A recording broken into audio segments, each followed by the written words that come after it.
Hi, I'm Nathan Cruz, and welcome to episode 3 of Inside the Toy Room.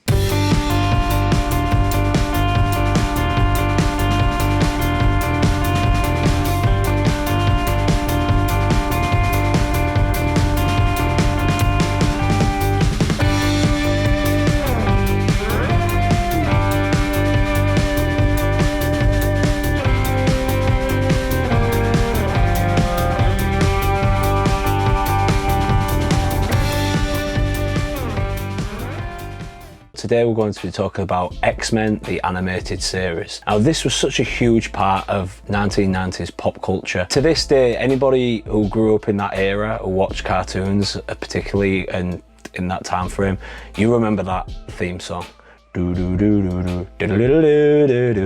It was amazing, right? It was one of the most memorable theme songs from that time period, created by Ron Wasserman. Actually, it was the same guy who did all the scores for Mighty Morphin Power Rangers, but we'll get into that in a future episode. X-Men, the animated series, or just X-Men figures in general, because actually the toy range was released in 1991, which was before the TV series actually started airing. On the 16th of September 1989, there was a one-off, I guess you could call it a pilot, but it was almost a tester, called Pride of X-Men. And it was a cartoon short that was put on TV basically to test how it would do. And it did well in regards to audience response. Now in 1990, Marvel produced some X-Men comics by Jim Lee that surpassed all previous comic book sales. Over 4 million copies were sold of these comic books, so there was an obvious market for X-Men. Here to bring in the toy range is my personal favourite toy company of all time, and that is Toy Biz. So they started rolling out these figures in 1991. Now by 1992, the official pilot aired in September on Fox Kids in, I think it was October 31st, it was on Halloween. And it did quite well, but there was a few issues with the animation and stuff like that.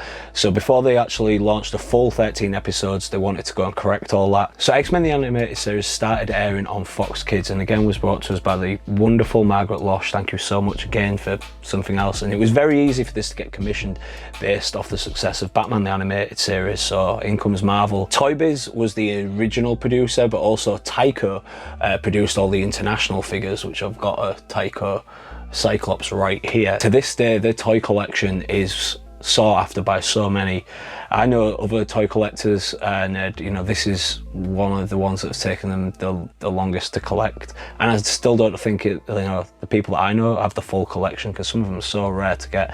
For example, take these 10-inch figures. I think they released 20 of them that was this size, but then they also released a further 6 in the metallic range. Metallic because the 90s, right? It's impossible for me to talk about every single figure, because I think there's about over 100 action figures from the X-Men series. I've only recently started collecting these. The first one I got was this Wolverine, one of the 10-inch figures, just because Wolverine's my favourite X-Men, and I wanted the 10-inch figure, the deluxe version. Recently started collecting the smaller versions. Here we are, Mr. Sinister was one of my favourite from the Evil Mutants, if you will. I think that's from the second series, or maybe the third series. It's hard to keep track because they did a lot of first editions and second editions. Already there was gearing these towards collectors, and there was obviously in the traditional at the time 3.5-inch figures, which was your standard action figure size in the early 90s. And I wanted the matching ones in the big and small size, so I've got the small size second edition Wolverine right here to match my 10-inch deluxe edition. I got the visor light up Cyclops, because I remember having that one as a kid, and so I wanted the matching 10-inch one. I could only find the Tyco version. Again, Tyco was the international distributor. Mr. Sinister was my favourite from the Evil Mutants, so he was my first villain, I guess, that I got. Small collection of these, to be honest, that I've only just started collecting, but I absolutely love them. I love the articulation, I love the artwork on the boxes, and again, just the stylization of the figures. It's so 1990s, and that's what I love so much about these action figures. As I mentioned, the success of this is what launched Marvel to produce even more cartoons, and one of those was Spider-Man, the animated series, and that's what we're going to touch up in the next episode and go over my Spider-Man collection, because I do have a few more of them. And you know, Venom is like my favourite villain or anti-hero, whatever you want to call him, of all time. So of course I've got quite a few collections on Venom that I'll be able to touch up in the next episode. In the words of Wolverine, "Get out my face, bub."